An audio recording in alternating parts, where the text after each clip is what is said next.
भगवान का जब मोहिनी अवतार हुआ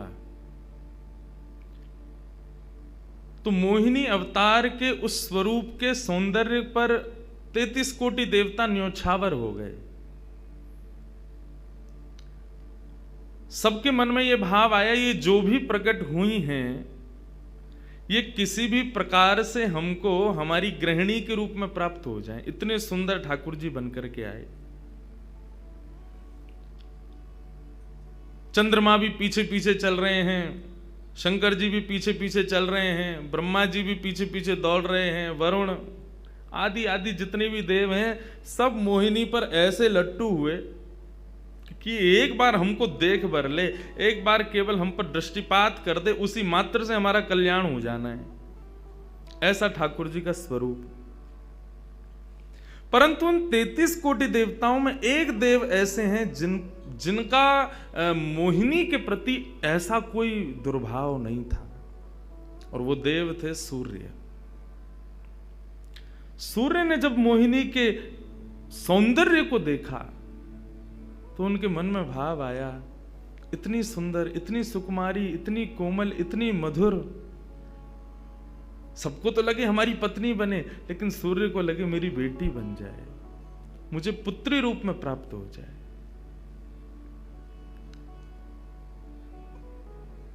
जब सूर्य के हृदय में यह भावना उत्पन्न हुई तो मोहिनी ने कटाक्ष नेत्रों से सूर्य की ओर देखा, बाकी किसी को देख ही नहीं रही हैं, और देख करके केवल ठाकुर जी ने उनको इशारा किया। बोले तो आपकी ऐसी इच्छा है? सूर्य बोले जी भगवान, मेरी बहुत अभिलाषा है कि आप पुत्री रूप में मेरे यहां पधारो।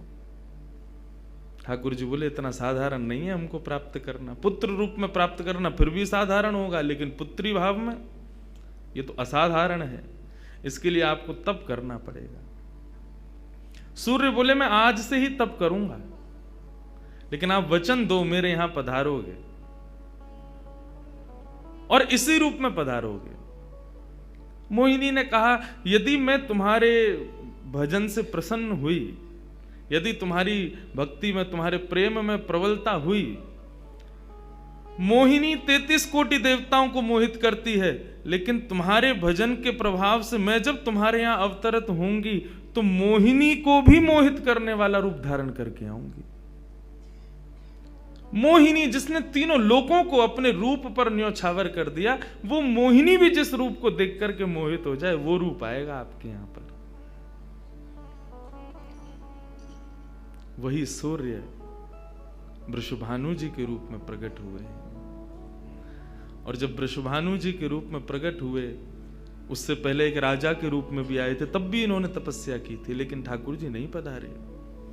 जब वृषभानु के रूप में प्रकट हुए तो इन्होंने ठाकुर जी का यजन करना बंद कर दिया, ब्रह्मा जी का यजन प्रारंभ किया। ब्रह्मा जी से प्रार्थना की। ब्रह्मा जी प्रकट हुए, बोले क्या वरदान चाहिए? बोले वरदान आपसे नहीं चाहिए, वरदान हमको किसी ने कहा था कि वे हमारे यहाँ पुत्री रूप धारण करके आएंगे, मुझे लग रहा है वो कहीं भूल नहीं गए हो, इसलिए ब्रह्मा जी आप बहुत करीब हो ठाकुर जी के, आप उनको जाकर के संकेत करो कि कोई आश में बैठा उनकी में। जब से मोहिनी स्वरूप देखा तब से हम पागल हुए फिर रहे हैं। 33 कोटि देवताओं के मन में यही आता है कब प्रकट होंगी दोबारा। कृपा करो, आप प्रार्थना करो कि वो पधारें। ब्रह्मा जी बोले आपके भजन में इतनी सामर्थ्य है कि ठाकुर जी मना नहीं कर सकते। बोले तो फिर मुझे विश्वास के लिए कुछ तो कह करके जाओ। ब्रह्मा जी बोले मेरी जिम्मेवारी बन जाए, इसलिए चलो इस पर्वत के रूप में मैं विराज जाता हूं। और बरसाना पर्वत के रूप में श्री ब्रह्मा जी विराज गए। ठाकुर जी आएंगे, मैं जिम्मेवारी लेता हूं, इसलिए मैं ही पर्वत बन के बैठा हूं। ब्रह्मा जी ने जाकर के प्रार्थना की। ठाकुर जी बोले मैं तो सच में ही भूल गया था कि मुझे जाना है। बोले भगवान वो बहुत प्रतीक्षा कर रहे हैं आपकी। वृषभानु जी का भजन कैसा बताया। वृषभानु जी की एक ही इच्छा है कि मेरे पास जो पुत्री रूप ठाकुर जी का आवे, ठाकुर जी मोहिनी बनकर के आए तो 33 कोटि देवताओं के हृदय में ठाकुर जी के प्रति वात्सल्य भाव प्रकट नहीं हुआ, प्रेम भाव प्रकट नहीं हुआ, कुछ और ही भाव था उन देवताओं का। वृषभानु जी कह रहे हैं कि मैं ऐसी पुत्री पाना चाहता हूं जिसको देख करके काम नष्ट हो जाए, काम का भी मर्दन हो जाए, सामने वाले के हृदय में एक दिव्य प्रेम प्रकट हो, निष्काम प्रेम, अनकंडीशनल लव किसे कहते हैं, इसका प्रसाद पूरी दुनिया को देने वाली ऐसी पुत्री मेरे घर पधारे। स्वार्थ सिद्ध प्रेम सब करना जानते हैं, लेकिन निस्वार्थ प्रेम किसे कहते हैं, वो ठाकुर जी का वो शक्ति स्वरूप ही सबको बता सकता है। ब्रह्मा जी की प्रार्थना हुई ठाकुर जी से। ठाकुर जी अपने वैकुंठ में विचरण कर रहे हैं, विचार कर रहे हैं कैसे करूं, नंद यशोदा के यहां भी जाना है, देवकी वसुदेव के यहां भी पुत्र बनना है, पहले से ही 4 मम्मी पापा हैं हमारे, अब ये 2 मम्मी पापा और कैसे बनाऊं, 6 माता पिता। तब ठाकुर जी विचरण कर रहे थे, तभी एक खंभ में मणि, उस मणि में ठाकुर जी ने अपना प्रतिबिंब देखा। ठाकुर जी अपना प्रतिबिंब नहीं देखते, क्यों? बहुत कम देखते हैं। जब श्रृंगार आरती होती है लाल जी की, तभी इनको प्रतिबिंब दिखाते हैं, और उस प्रतिबिंब में भी इतने इतराते हैं महाराज, उसमें भी स्वयं को देख करके खुश हो जाते हैं, वाह मैं कितना प्यारा लग रहा हूं। अपना प्रतिबिंब ठाकुर जी इसलिए नहीं देखते क्योंकि स्वयं ठाकुर जी मोहित हो जाते हैं खुद ही पर। जैसे ही ठाकुर जी ने स्वयं का प्रतिबिंब देखा, प्रतिबिंब देख के आगे बढ़े, लेकिन ठाकुर जी मन में विचार करने लगे, मुझे सबके स्वभाव प्रिय हैं, लेकिन अपना यदि देखूं तो अपना प्रतिबिंब बहुत प्रिय है। जब स्वयं को देखता हूं प्रतिबिंब में, तो ऐसा लगता है कि मानो जो सबको मोहित कर रहा है वो स्वयं को जब देखे तो खुद भी मोहित हो रहा है, क्योंकि प्रतिबिंब कभी झूठ नहीं बोलता। प्रतिबिंब का ये स्वभाव है, आप जैसे हो वैसा आपको दिखाता है। ठाकुर जी ने जब प्रतिबिंब देखा, अपने उस प्रतिबिंब स्वरूप को ठाकुर जी ने स्थिर कर दिया, और स्थिर करके अब तो ठाकुर जी लाए महाराज लक्ष्मी जी की पूरी पेटिका लेकर के आए श्रृंगार की, और अपने प्रतिबिंब स्वरूप को ही उन्होंने श्रृंगार करना प्रारंभ किया। किशोरी जी के श्रृंगार का इतना भाव बताते हैं, किशोरी जी की नथ बेसर ऐसी, किशोरी जी के कान के कुंडल ऐसे, किशोरी जी के पांव की महावर ऐसी, क्यों ना हो, क्योंकि श्याम सुंदर ने श्रृंगार किया है। किशोरी जी का जो स्वरूप है वो ठाकुर जी ने उसका श्रृंगार किया है। नारायण बैठे महाराज सिंहासन लगा करके अपने प्रतिबिंब का ही श्रृंगार कर रहे हैं। मोर पीछ हटाया, मुकुट उतार के दूर रखा, घुंघराले केशों को खोल दिया, नेत्रों में सुंदर सुंदर छोटा छोटा काजल लगाया, माथे पर एक सुंदर बिंदिया लगाई है, होठों पर निर्मल लालिमा लगाई है, गले में हार पहनाया, सर्वांगीण श्रृंगार किया, और लक्ष्मी जी की चुनरी ला करके जैसे शीश पर से चढ़ा करके ठाकुर जी ने थोड़ा सा जो श्याम रंग है उसको जैसे ही गौरवर्ण किया, वैकुंठ के उस प्रतिबिंब में से मानो जैसे सूर्य चंद्र का एकाकार रूप प्रकट हो गया हो, इतना तेज पुंज प्रकट हो गया कि ठाकुर जी भी अपने नेत्रों को छुपाने लगे। थोड़ी देर नेत्रों को बंद करने के बाद जब बड़ी धीरे से ठाकुर जी ने जब अपने प्रतिबिंब की ओर देखा, तो किशोरी जी का दिव्य स्वरूप वहां प्रकट हो गया। ठाकुर जी ने दंडवत किया, पहले प्रणाम, हे श्याम सुंदर, आपने ही मेरो निर्माण कियो है, आपने ही मोह को प्रकट कियो है। क्या भाव है? ठाकुर जी बोले कोई भाव नहीं है, केवल मोहिनी भाव से 33 कोट देवता मोहित हुए थे, लेकिन मैं मोहित नहीं हो पाया था, इसलिए तब से मैं भी तड़प रहा था कि मुझे भी कोई मोहित करे, उस मोहिनी को भी मोहित कोई करे। वो स्वरूप आज प्रकट हुआ है। धर्म की स्थापना हुई, ज्ञान की स्थापना हुई, भक्ति की स्थापना हुई, वैराग्य की स्थापना हुई, लेकिन अंततो गत्वा संसार का सार जो प्रेम है उसकी स्थापना नहीं हुई है। उसके लिए आपका अवतार धारण करना अति आवश्यक है। आप मेरी शक्ति हैं, आप मेरी आत्मा हैं। पूरा विश्व और पूरे विश्व की दिव्य चेतना किसकी प्राप्ति के लिए दौड़ रही है? कि आत्मा एक दिन परमात्मा में मिल जाएगी, लेकिन उस परमात्मा में आत्मा जो विद्यमान है वही तो किशोरी जी हैं। उस आत्मा की परमात्मा की जो आत्मा है वही तो श्री राधा जी हैं। लोग उनके रूप को नहीं समझ पाते। आजकल के यंगस्टर्स, आजकल के युवा उनको बहुत विचित्र रूप में दर्शन करते हैं कि कृष्ण राधा कौन है, बोले कि they are just like some love words. ऐसा नहीं है। आप उनको सीमित उस अवस्था में, और माफ कीजिएगा यदि किसी प्रवचनकर्ता की कथा सुनने के बाद भी आप उनको वहीं तक सीमित मान रहे हो ना, दोष आपको नहीं, प्रवचन करने वाले को लगेगा कि तुम किशोरी जी के इसी रूप को स्थापित कर पाए। इसीलिए कथाओं में ज्यादा किशोरी जी का प्रसंग ना हम कहते हैं ना उसका स्पर्श करते हैं। स्पर्श करने पहले से भी 100 बार सोचते हैं। यहां आने से पहले भी मुझे कई आचार्यों ने संपर्क किया कि वहां आप किस विषय को लेकर के जाएंगे, आप गर्ग संहिता पर कहेंगे या किशोरी जी के किस भाव को वहां पर प्रस्तुत करने वाले हैं। मैंने कहा देखो, हम बस बोलेंगे जो निकल जाए मुंह से, जिसका जो भाव ठाकुर जी स्वीकार कर लें बस, लेकिन भाव ये रखेंगे ठाकुर जी विराज गए हैं कि कोई अनधिकारी इस भाव को सुनकर के अपने मन में कोई दुर्भाव ना प्रकट करे। ब्रजवासी बहुत डरते हैं किशोरी जी के भाव को कहने में, क्योंकि जब सामने वाले से प्रत्युत्तर के रूप में कुछ विलग ही सुनने को मिलता है तो बहुत कष्ट होता है हृदय को कि तुमने किशोरी जी को क्या समझा, वो क्या है और तुमने उनके किस रूप को जाना। वो ठाकुर जी का ही प्रतिबिंब स्वरूप है, ठाकुर जी का ही आत्मा स्वरूप है। और एक बात कहूं, प्रतिबिंब से और आत्मा से प्रेम किया जा सकता है, ब्याह नहीं किया जा सकता, क्योंकि प्रतिबिंब और आत्मा ये दोनों हमसे अलग नहीं है। ब्याह के लिए एक अलग व्यक्ति चाहिए, एक हमसे कोई अलग हो, हमसे कोई जुदा हो, 2 लोग चाहिए तब ब्याह संपन्न होता है। लेकिन कृष्ण और राधा, इन दोनों में भेद है ही नहीं। किशोरी जी और ठाकुर जी में कभी भी कदापि कोई भेद नहीं है। बल्कि लीलाएं अभी सुनेंगे हम लोग, कभी कभी ठाकुर जी जब किशोरी जी का रूप धारण करते हैं तो किशोरी जी से ज्यादा गोपियों को सुख देते हैं।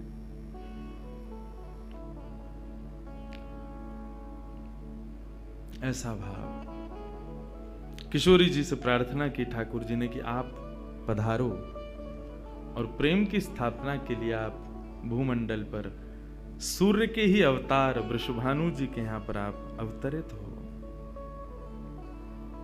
तब किशोरी जी ठाकुर जी की बात मान करके और वृषभानु और कीर्ति के यहां पर अवतरित होती हैं। किशोरी जी का जब अवतार हुआ, जब अवतरण हुआ, कब हुआ? सुबह के 4:40 पर। ठाकुर जी के जितने भी अवतार हुए या तो दिन में 12 बजे हुए या रात में 12 बजे हुए, लेकिन किशोरी जी का अवतरण भोर में ब्रह्म मुहूर्त में सुबह 4:40 पर हुआ। क्यों? बोले राम कृष्ण आदि जितने भी ठाकुर जी के अवतार हैं राक्षसों के वध के लिए आते हैं, तो या तो सूर्य की तेज ताप में उनका जन्म होता है, मानो वे प्रकाश स्वरूप हैं ऐसा भाव बताते हैं, या रात्रि में 12 बजे होते हैं वो इसलिए होते हैं, वो मानो ऐसा भाव रखते हैं कि चंद्रमा अंधेरे को दूर करता है, वो ज्ञान का प्रकाश है, वो ज्ञान है, उससे अंधेरा दूर होता है। तो ठाकुर जी रात्रि प्रकट होकर के ऐसा भाव रखते हैं कि काले निशा, काला ज्ञान जितना भी है धरती पर, उसको दूर करने के लिए हम पधारे हैं। लेकिन किशोरी जी का जो अवतरण है वो 4:40 ब्रह्म मुहूर्त में होता है। उसका क्या भाव है? बोले 4:40 ब्रह्म मुहूर्त के बाद सूर्य प्रकट होना प्रारंभ होते हैं। मतलब सारे मंगल कार्य ब्रह्म मुहूर्त में होते हैं। चिड़ियाओं का चहकना, कई पुष्पों का प्रकट हो जाना, मानव के मस्तिष्क में आज मुझे क्या करना है, वो दिव्य चेतना का प्रादुर्भाव होना, ये सब कुछ सुबह ब्रह्म मुहूर्त से प्रारंभ होता है। और सबसे बड़ी बात, सूर्य प्रकट होते हैं, धीरे धीरे धीरे धीरे अंधेरे को दूर करते हैं और धीरे धीरे धीरे गतिमान होते हैं 12 बजे तक। तो किशोरी जी का प्रादुर्भाव ब्रह्म मुहूर्त में हुआ, इसका ऐसा भाव बताते हैं कि मानो वो प्रेम जिस प्रकार प्रादुर्भाव से लेकर के और आगे के गंतव्य तक नित्य प्रति बढ़ता रहे, उसका वर्धन हो, वर्धन करने के भाव से किशोरी जी ब्रह्म मुहूर्त में पधारी। क्योंकि वर्धन होना ही एक नवीन दिन का ब्रह्म मुहूर्त से प्रारंभ होता है। ऐसे ही प्रेम का वर्धन, भक्ति का वर्धन, भाव का वर्धन, उन सब का वर्धन करने का प्रतीक है किशोरी जी, इसलिए ब्रह्म मुहूर्त में जन्मी है। किशोरी जी का प्रादुर्भाव हुआ, पूरे बरसाना में आनंद उत्सव मनाया गया, सब नाच रहे हैं, गा रहे हैं, आनंद मना रहे हैं। नंद बाबा भी आए, यशोदा जी भी आई हैं, उन्होंने भी आकर के वृषभानु जी को बधाई दी है। सब कुछ हुआ, लेकिन किशोरी जी के प्रादुर्भाव में एक वैचित्र था। क्या? दिन बीत गए 8, लेकिन किशोरी जी ने अभी तक नेत्र नहीं खोले। अभी तक किशोरी जी केवल एक छोटी सी बालिका हैं, एक सुकुमारी हैं, परंतु अभी तक किसी को भी किशोरी जी के नेत्रों का दर्शन नहीं हुआ, अभी तक किशोरी जी के नेत्र नहीं खुले हैं। इस बात से कभी कभी चिंतित हो जाते हैं वृषभानु जी और कीर्ति कि हमारी लाली है तो गई है, लेकिन पता ना क्यों अपने नेत्रन को नहीं खोल रही है। कभी कोई संत आ जाए, कोई वैष्णव आ जाए, कोई ब्राह्मण आ जाए, तो उनसे निवेदन करते हैं कि हमारी लाली नेत्र नहीं खोल रही। तब देवताओं ने नारद जी को भेजा, आप जाओ और जाकर के वृषभानु जी के इस मन के भाव को पूर्ण करके आओ, किशोरी जी के सुंदर नेत्रों का दर्शन उनको कराओ। तब श्री नारद जी महाराज का आगमन हुआ। नारद जी जैसे ही आए तो वृषभानु जी ने नारद जी को देखते ही सबसे पहले अपने पुत्र को बिठा दिया। श्री दामा से मिलो, हमारा लाला है। नारद जी उससे मिले, उसका सब देखने लगे। नारद जी मन में विचार कर रहे हैं कि ये उनसे कब मिलवाएंगे, किशोरी जी का दर्शन कब होगा। 2-3 दिन तक नारद जी विचरण करते रहे बरसाने में। वृषभानु जी का मन तो होता है कि मैं इनसे कुछ कहूं, कुछ पूछूं, थोड़ा किशोरी जी के बारे में, अपनी लाली के बारे में न कुछ जानूं, लेकिन अभी वो भाव प्रकट नहीं हो रहा है। तब एक दिन एक छोटी सी बरसाने की लाली को जब नारद जी महाराज खिला रहे थे और उससे प्रेम चर्चा कर रहे थे, ये दृश्य जब वृषभानु जी ने देखा, उन्होंने तुरंत नारद जी के चरण पकड़े और कहा, हे भगवान, हमारी एक लाली भई है, बहुत सुंदर है, सुकुमारी है, नन्ही सी है। अभी वाकु देख करके स्पर्श करवे में डर लगे कि कहीं हमारे स्पर्श से कोई कष्ट ना है जाए, या हमारे हम सबन को दर्शन भी ना करा में। लेकिन महात्मन आपसे पूछना चाह मैं, हमारी लाली नेत्र नहीं खोल रही है, कहाँ भाव है? नारद जी तो तुरंत बोले, अरे तो तुमने इतने दिन से क्यों नहीं बताया? वो तो पहले से ही बैठे थे तैयार कि ये जल्दी बोले तो मैं जाऊं, जाकर के दर्शन करूं। बोले संकोच है रहे हो? बोले संकोच मत करो, अभी लेके चलो। कहाँ है तुम्हारी लाली, मुंह को बताओ। नारद जी महाराज जा रहे हैं वृषभानु भवन में। एक बेड़ी पार की, दूसरी बेड़ी पार की, तीसरी बेड़ी पार की। जैसे ही भीतर पहुंचे हैं, सुंदर सुगंधी भीतर से प्रकट हो रही है। सामने स्वर्ण जटित एक पालना है, और जैसे उस पालने में जाकर के नारद जी ने दर्शन किया, कमल कली को वृषभानु की लली को रंग। कैसा रंग है? बोले जैसे कमल की कली हूं मैं ना, ऐसी श्री वृषभानु नंदिनी है। नारद जी ने जैसे ही उनको दर्शन किए हुए आनंदित है गए, आनंदित है करके प्रणाम करने लगे। वृषभानु जी बोले, हमारी लाली नेत्र नाए खोल रही है, आप कृपा करो ना।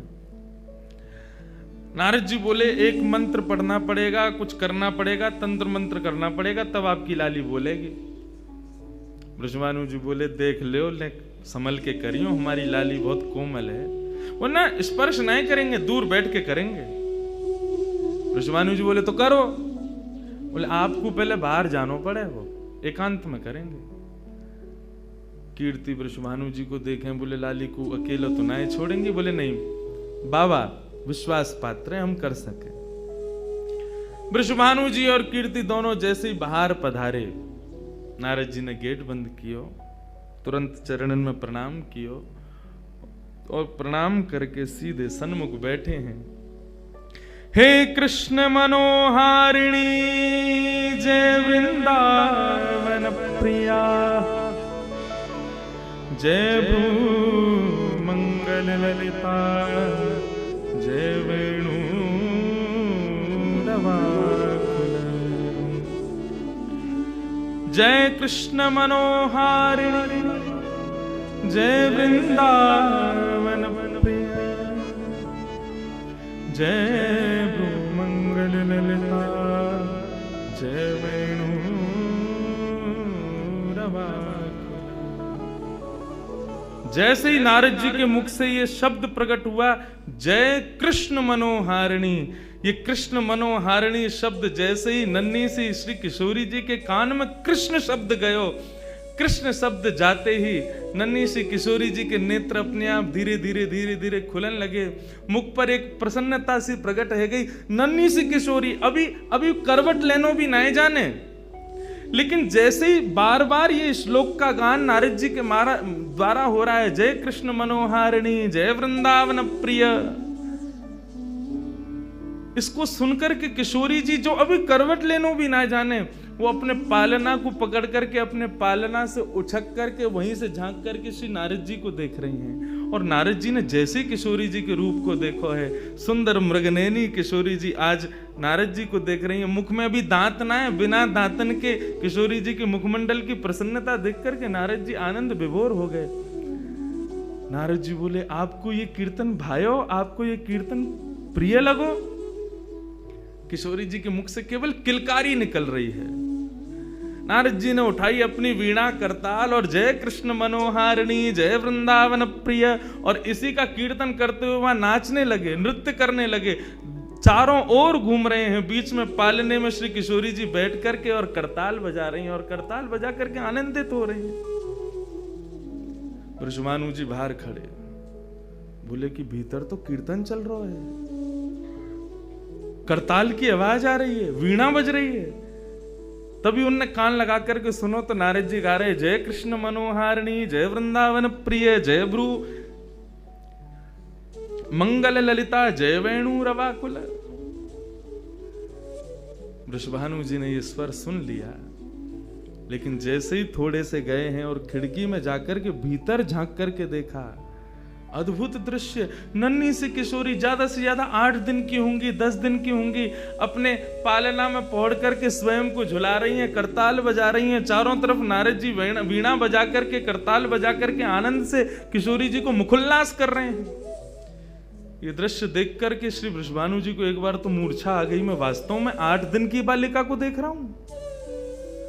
उन्होंने कीर्ति को कुछ नहीं बताया। नारद जी महाराज ने प्रणाम किया, तब किशोरी जी की सहचरियां प्रकट हुई और कहा कि हे नारद, आपने हमारी किशोरी जी को बहुत सुख प्रदान किया है। जब कभी भी आपको ऐसा दर्शन करना हो तो हम आपको कुछ स्थान बता रहे हैं। गोवर्धन, श्री यमुना पुलिन और ब्रज कुंज, इन 3 स्थानों पर आप जब कभी भी हमारी किशोरी को स्मरण करके यही कीर्तन को गान करोगे, किशोरी जी को यही स्वरूप आपको दिखे। ये हमारा वरदान है आपको, क्योंकि आपने किशोरी जी कृपामयी तो हैं। लाल जी 10 बार विचार करेंगे कृपा करवे में, किशोरी जी विचार थोड़ी करें, वो तो तुरंत करुणा करें। नारद जी जाओ, जब कभी भी लाडली को दर्शन करना हो यही भाव से कर लियो। नारद जी महाराज के नेत्र सजल है गए, किशोरी जी के चरणन में बारंबार प्रणाम कियो और प्रणतिपात करते हुए वहां से प्रस्थान कर गए। किशोरी जी फिर से नेत्र बंद करके अपने पालना में पड़ गई। कीर्ति जी बोली, बाबा आयो टोना टोटका करके गयो, तब वो हमारी लाली के नेत्र तो खुले नहीं। कीर्ति जी गोद में लेकर के सुला रही है, नेक नेक थोड़ी सी संकुचित है करके रुदन करना प्रारंभ कियो। सो इतने में वृषभानु जी आए और वृषभानु जी बोले, नेक दियो लाली को, और किशोरी जी को गोद में लेकर के वृषभानु जी बोले, हे कृष्ण मनोहारिणी। जैसे ही बोले तुरंत किशोरी जी के नेत्र फिर से खुल गए, फिर से अपनी किलकारी भर करके कीर्तन में करताल बजाने लगी, आनंद विभोर हो गई। अब तो जैसे ही ये भाव देखो, वृषभानु जी ने कीर्ति को सुनायो, कीर्ति भी वही गा रही है, पूरा बरसानो आकर के श्री कृष्ण कीर्तन करने लगो, और बीच में मध्य में बैठ करके किशोरी जी अपनी करताल बजा रही हैं, किलकिल करके हंस रही हैं, इतनी आनंद विभोर रह रही हैं। तब सबन को ये भेद पतो चलो, कहा कि ये श्री कृष्ण की आत्मा है, ये उनसे विलग नहीं है, वे ही आपको सर्वस्व है। निश्चित ही पूर्व में ही ऐसी कथाएं आती हैं कि नंद बाबा वृषभानु जी ने पहले ही कह दी कि भैया हमारे अगर बालक भयो तो हम ब्याह कर देंगे, संबंध बनाएंगे। और आज वही भाव उन सबको वहां दिख रहा था। हे कृष्ण मनोहारिणी, यदि नित्य कोई श्री किशोरी जी का स्मरण करे और जब भी किशोरी जी के दर्शन करे, किशोरी जी के सन्मुख बैठे, इस भाव को कहे, हे कृष्ण मनोहारिणी, हे कृष्ण के मन का हरण करने वाली, या हे कृष्ण जय कृष्ण, कृष्ण ने जिनके मन का हरण किया, दोनों भाव हैं इसके। जो कृष्ण के मन का हरण करे या जिसने कृष्ण के मन का हरण किया है, ऐसी श्री किशोरी जी आज भी प्रसन्न होती हैं इस कीर्तन को सुनकर के। ऐसी हमारी ब्रज की शोभा, ब्रज की भूपा, ब्रज की अधिष्ठात्री, ब्रज की रानी श्री किशोरी जी को या प्रकार से प्रादुर्भाव है, या प्रकार से श्री किशोरी जी या धराधाम पर पधारी। हमारे जैसे वृंदावन में राधे राधे को भाव है, बिहारी जी के सामने भी जय जय श्री राधे के हैं, सब के हैं।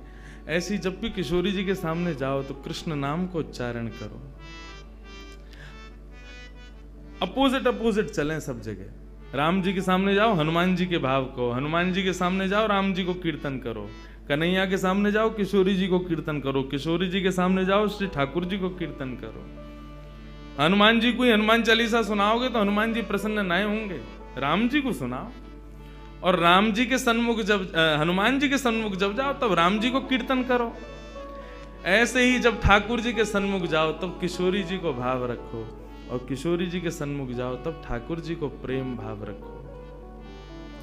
यही भाव है। एक कथा ये तो थी किशोरी जी कैसे प्रकट भई, कैसे उनके भाव। अभी एक भूमिका सी बना लो, न एक तुम मुझे पहचान लो, न एक मैं तुम्हें पहचान लूं, अनेक यहाँ को वातावरण में नेक में ढल जाऊं। इतना अत्याचार मत करो, जल्दी आन दो मुझे।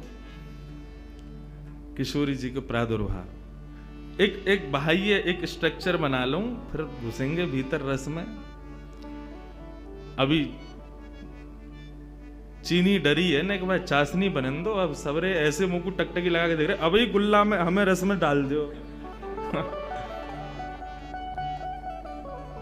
प्रेम से कहो, हे कृष्ण मनोहारिणी, हे वृंदावन प्रिया, जय कृष्ण मनोहारिणी। एक सुंदर पद है। ये तो रहो किशोरी जी को प्रादुर्भाव को भाव। अब एक पद है जहां में ठाकुर जी और किशोरी जी की प्रथम भेंट लीला के बीच में कब भई, वाको भाव है। आहा, मधुमास सारंग।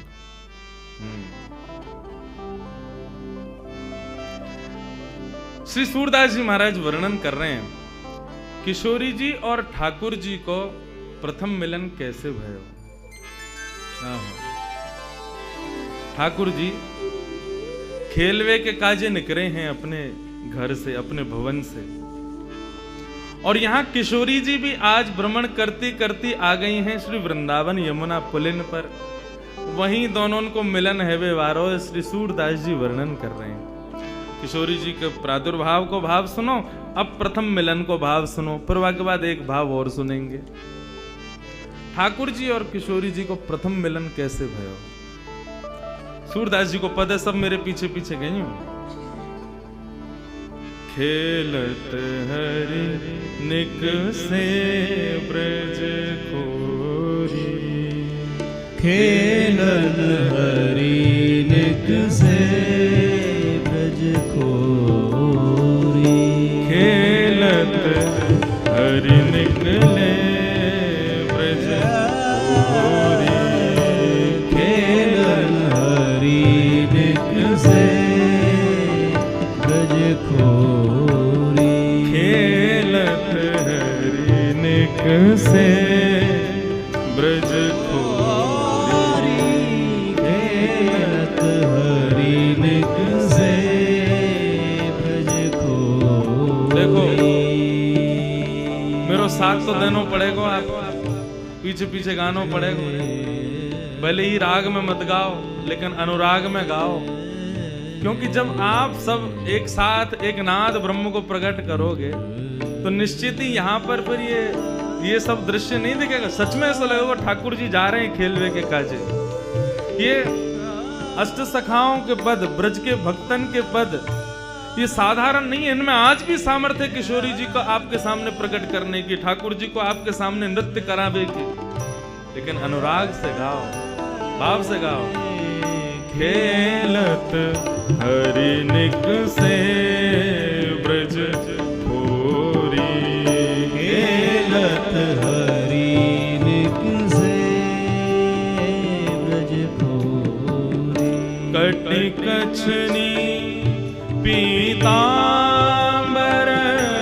बांधे, कटकाछनी पीतांबर बांधे, कटकाछनी पीतांबर बांधे, कटकाछनी पीतांबर बांधे, हाथ लये भोरा चकडोरी, हाथ लये भोरा चकडोरी, खेलत हरि निकसे ब्रज खोरी, खेलत हरि निकसे ब्रज खोरी, खेलत हरि निकसे ब्रज खोरी, खेलत हरि निकसे खोरी।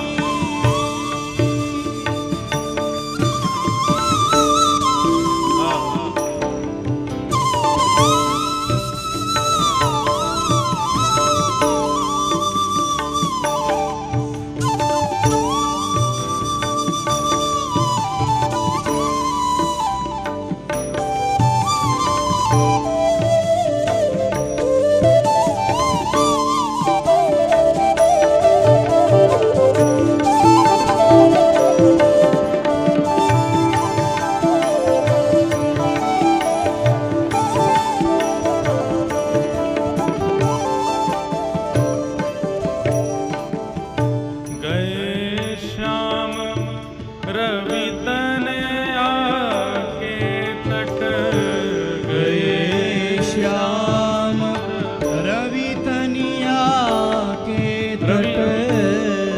रवि तनया कौन है?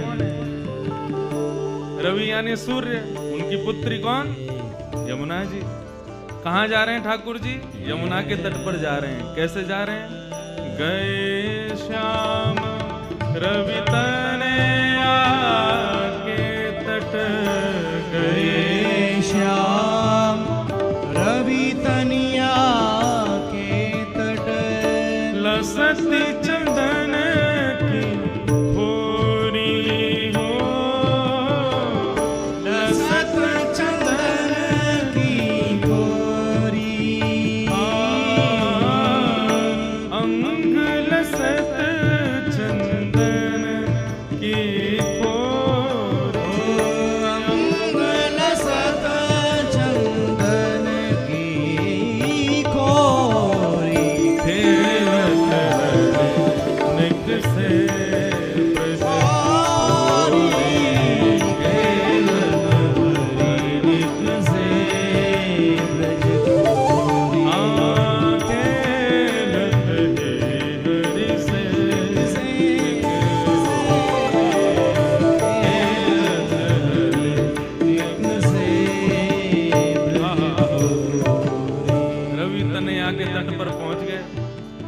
जैसे ही यमुना जी के तट पर पहुंचे श्याम सुंदर, इतने में ही उन्होंने एक सुकुमारी को देखा और सुकुमारी को देख करके कहा, भयो औचक ही देखी तहरा,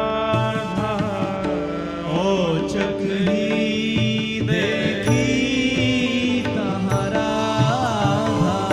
औचक ही कैसे मतलब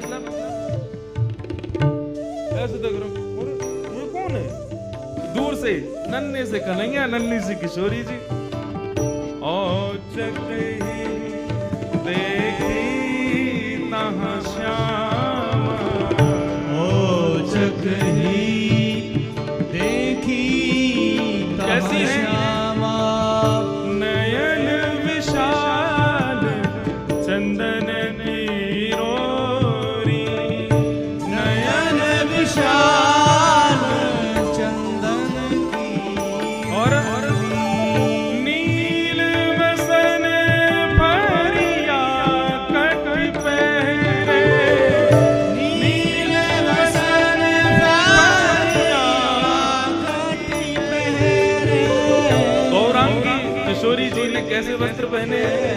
बोले नील कमल जैसे नीले वस्त्र पहने। दर्शन करो, नन्ही सी किशोरी जी है, नीले वस्त्र पहने। और क्या पहनो? लहंगा फरिया पहनो है किशोरी जी ने।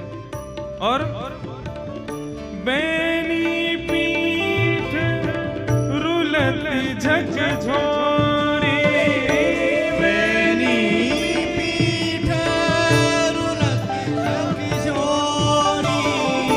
बैनी पीठ रुलत झकझोरी, खेलत हरिनिक से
ठाकुर जी निकले आज खेलवे के काजे।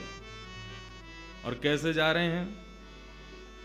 सुंदर चंदन की बिंदी अपने पूरे अंग पे लगा रखी है, कटिकाचनी पहन करके, हाथ में गेंद आदि रस्सी आदि लेकर के ठाकुर जी पहुंच गए नन्हे से कन्हैया। जैसे ही यमुना जी के तट पे पहुंचे तो यमुना के तट पे तो सोई देख ली उनने, नीलो नीलो से कुछ चमक रहा है, सोई ऊपर से झांक करके देखने लगे कौन है। और जैसे ही वृषभानु नंदिनी ने अपने सुंदर सुकुमार नेत्रन से श्याम जी को निहारो है, आहा, शूर श्याम देखत ही रीझे, देखते ही रिझ गए, अरे नेक्सी सी छोरी कौन की है, नेक्सी सी लाली, खुद भी नेक्से सही है।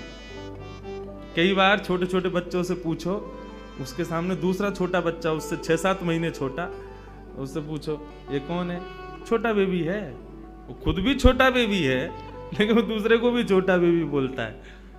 ऐसे ही ठाकुर जी, अरे इतनी सुंदर सी, इतनी छोटी सी कौन की लाली आ गई यहाँ पे, कैसी सुंदर है, बिल्कुल बड़े बड़े नेत्र हैं, यहाँ के रोरी को सो चंदन लगा रखो है, गौर वर्ण है, और गौर ड्रेसिंग सेंस कितना बढ़िया है, गौर वर्ण पर नीले कपड़ा पहन के आई है। ऐसी सुंदर सुकुमारी अकेली कौन की छोरी है, कहां ते आई है। सब मन में भाव प्रकट हो रहे थे। इतने में ही सूरदास जी ने एक और पद गा दिया। सूरदास जी पूछ रहे हैं, एक और पद गाओ।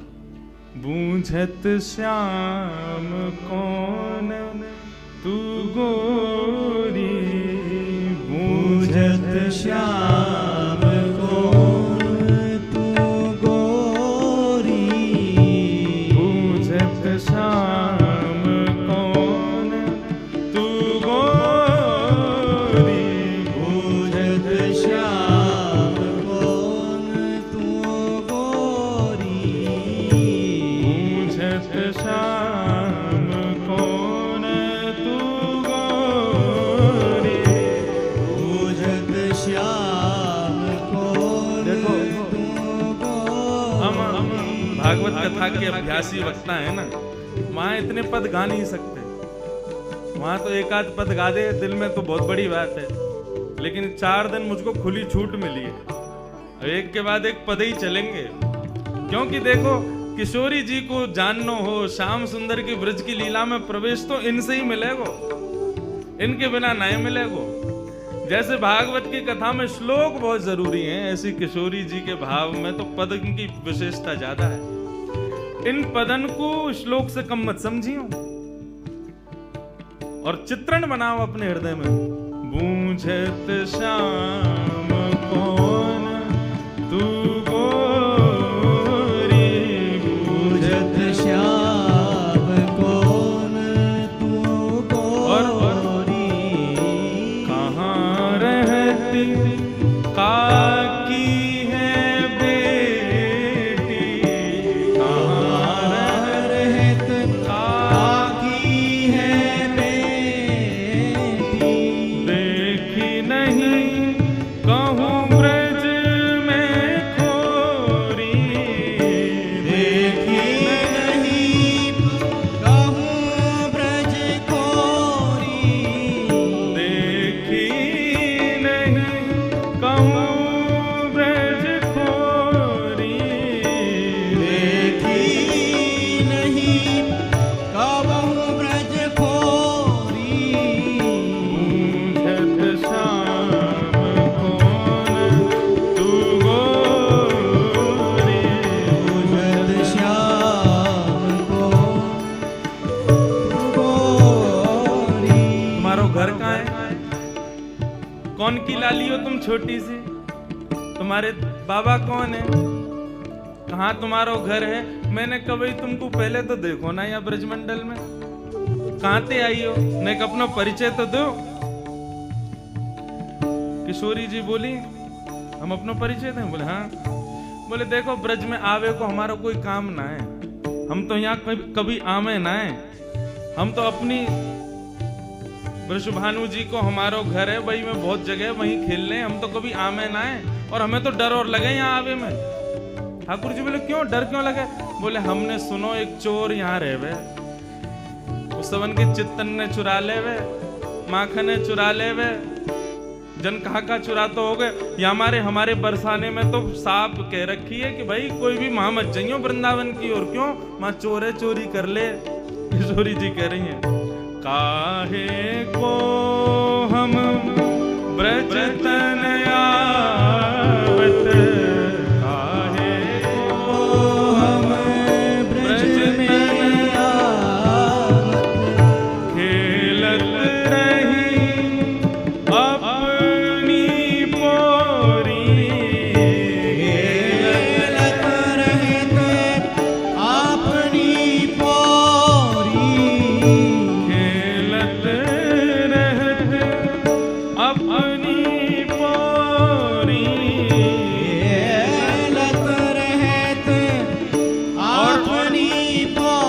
डर लगे ब्रज में आने में?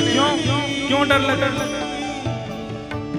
सुनत रहत श्रवणन नंद ढोटा, सुनत रहत श्रवणन नंद ढोटा, सुनत रहत श्रवणन नंद ढोटा, सुनत रहत श्रवणन नंद ढोटा, करत रहत माखन की चोरी, करत फिरत माखन की चोरी, करत रहत माखन की चोरी।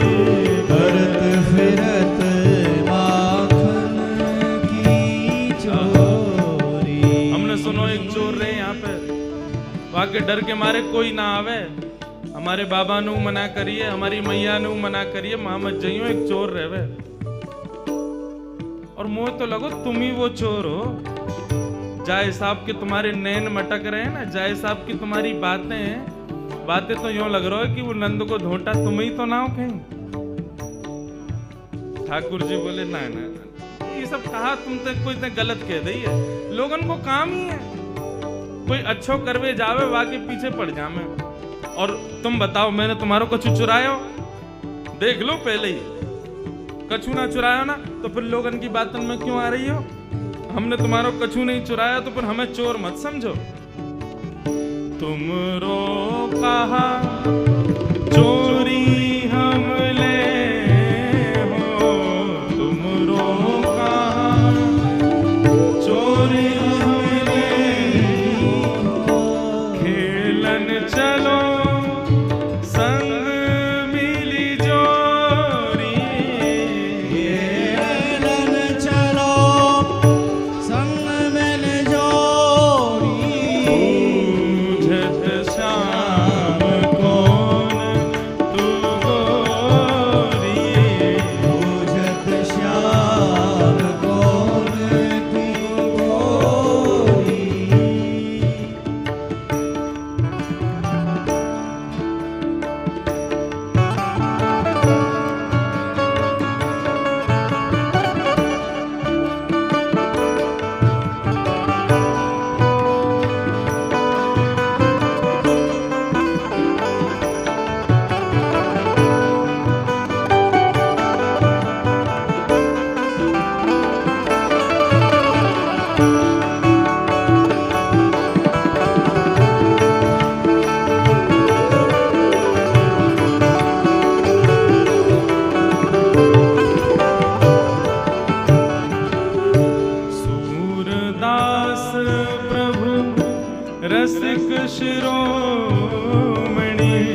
कहाँ ते आई हो, तुम्हारे बाबा कौन है, तुम्हारा नाम कहाँ है, मैंने कभी ब्रज में तो देखो ना।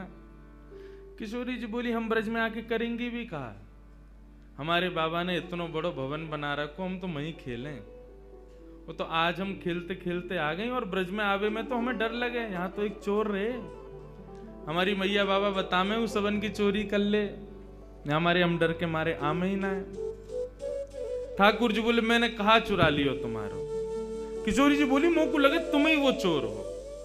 ठाकुर जी बोले तो मैंने कछु चुराया तुम्हारो, न चुराया तो कछु ना है, तो फिर आप ऐसा क्यों सोच रही हो कि मैं चोर हूं। और बल्कि एक बात कहूं, मेरी और तुम्हारी जोड़ी तो जच और रही है, देखो तुम गोरी गोरी मैं सांवरो सो, बढ़िया लगेंगे संग में रहेंगे, तो चलो खेलवे चलो हमारे संग। सूरदास प्रभु रसिक शिरोमणि, ऐसे रसिकन के शिरोमणि हैं ठाकुर जी, बाग पटुता तो इतनी बढ़िया उनके पास में, ऐसे मना लें बातनी मुरई राधिका भोरी, भोरी सी राधिका रानी को उनने अपनी बातन में फंसाए लियो। और पहले ही मिलन में किशोरी जी को हाथ पकड़ करके अपने संग खिलावे ले गए ठाकुर जी। प्रथम मिलन को यह भाव श्री सूरदास जी वर्णन कर रहे हैं। बंधुओं, श्रीमद् भागवत का एक भाव सुनो।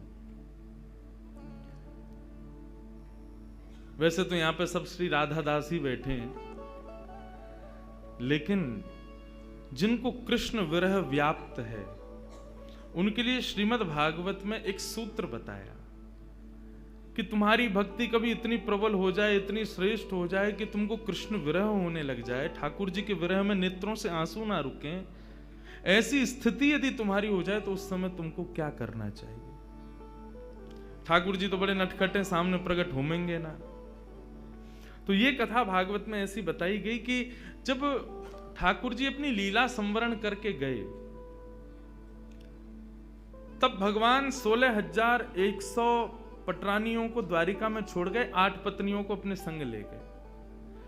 उन 16,100 पटरानियों को अपने संग लेकर के भगवान के परपौत्र वज्रनाभ लेकर के वृंदावन आ गए थे। बहुत ध्यान से सुनिएगा। वृंदावन पधारे भैरव, बहुत ध्यान से सुन।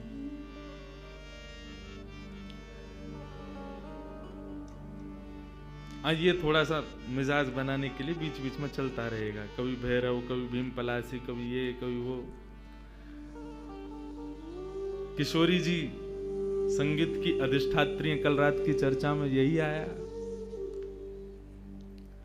अच्छा एक भाव बताऊं, ठाकुर जी का और किशोरी जी का दोनों का परस्पर प्रेम जब कहें या सुने, उस समय राग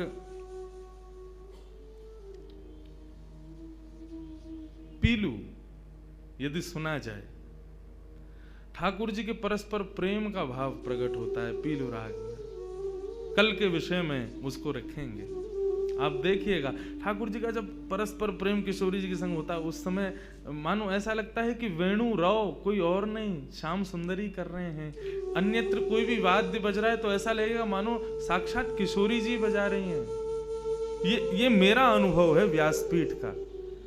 जब श्यामा श्याम के परस्पर प्रेम का वैसे तो भाव मैं कहता नहीं, क्योंकि अनधिकारी लोग हैं, सबके मध्य क्या कहना, लेकिन कभी यदि भाव आता है और प्रकट होने लग जाता है तो उस समय यदि पीलू भाव हो तो सच में ऐसा नहीं लगता बंशी वाले भैया बजा रहे हैं, ऐसा लग रहा है श्याम सुंदर बजा रहे हैं। वैन जो बजता है तो ऐसा लगता है कि मानो स्वयं से किशोरी जी बजा रही हैं। उन्हीं के दोनों भाव से ये सब संगीत प्रकट हो रहा है।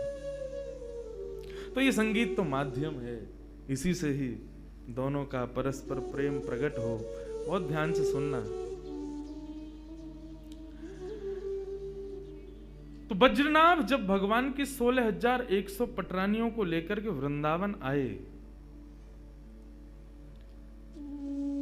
कृष्ण पटरानियां विरह में रहती हैं श्याम सुंदर के, इतना स्मरण करती हैं कि उनको दिन रात केवल ठाकुर जी का ही स्मरण होता है। कहां है श्याम सुंदर, कैसे हैं श्याम सुंदर। एक दिन वृंदावन में विचरण करती हुई समस्त कृष्ण पटरानियां यमुना पुलिन पर पहुंची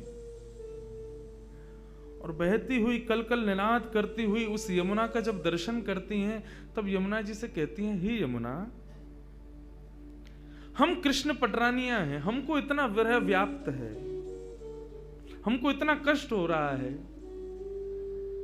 तुम भी कृष्ण पटरानी हो, तो तुम इतना कलकल करके और इतने आनंद में प्रवाह कैसे कर रही हो? तुमको शोक क्यों नहीं हो रहा?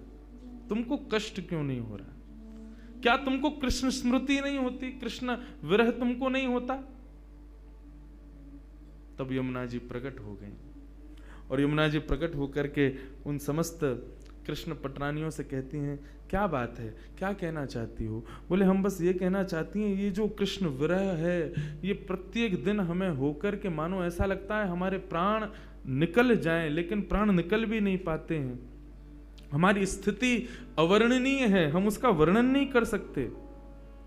तुमको प्रसन्नता में बहते देख हमारे मन में ये प्रश्न उठ रहा है कि तुमको कृष्ण विरह क्यों नहीं है, तुम बताओ ना। तब यमुना जी कहती हैं, मुझे भी हुआ था कृष्ण विरह तुम्हारी तरह, संपूर्ण यमुना सूख गई थी वृंदावन में, लेकिन मुझे इस पृथ्वी पर लाने के लिए कृष्ण ठाकुर जी से प्रार्थना की थी किशोरी जी ने। यत्र वृंदावनम नास्ति यत्र नो यमुना निधि, यत्र गोवर्धनम नास्ति तत्र नो रमते मनः। ठाकुर जी ने जब किशोरी जी से कहा कि ब्रजमंडल में चलना है, लीला करनी है, किशोरी जी बोली, जहां वृंदावन नहीं, यमुना नहीं, गोवर्धन, वहां मैं नहीं जा सकती। यदि आप चाहते हैं कि मैं ब्रज में चलूं तो इनको पहले लेकर के चलो। तो गोलोक धाम से ही तीनों का प्रादुर्भाव ब्रज में करवाया। जब कृष्ण अपनी लीला पूरी करके जाने लगे, उस समय मैं सूख चुकी थी उनके विरह में। तब किशोरी जी ने आकर के मुझे प्रेम प्रदान किया और किशोरी जी के भाव में, किशोरी जी के दर्शन में, किशोरी जी के रूप में सदा कृष्ण रूप दिखता ही है। वो छुपा हुआ रहता है, वो दिखाई नहीं देता। लेकिन यदि कोई निरंतर किशोरी जी का दर्शन करे तो ऐसा ही लगेगा कि मानो श्याम सुंदर सामने बैठे हों, और श्याम सुंदर का निरंतर दर्शन करे तो ऐसा लगेगा मानो किशोरी जी बैठी हूं। यदि किसी ने ऐसा दर्शन नहीं किया कि श्याम सुंदर में किशोरी जी दिखें और किशोरी जी में श्याम सुंदर दिखें, तो मानो उसने भी दर्शन ही नहीं किया है। यदि वो श्याम सुंदर को केवल श्याम सुंदर समझ करके चला जाता है तो उसके नेत्रों का ये सबसे बड़ा विफलता है कि उसने किशोरी जी नहीं देख पाया वो ठाकुर जी के रूप में। भागवत में श्री यमुना जी कहती है, भागवत में 2 महात्म्य, दूसरे महात्म्य में श्री यमुना जी कहती हैं,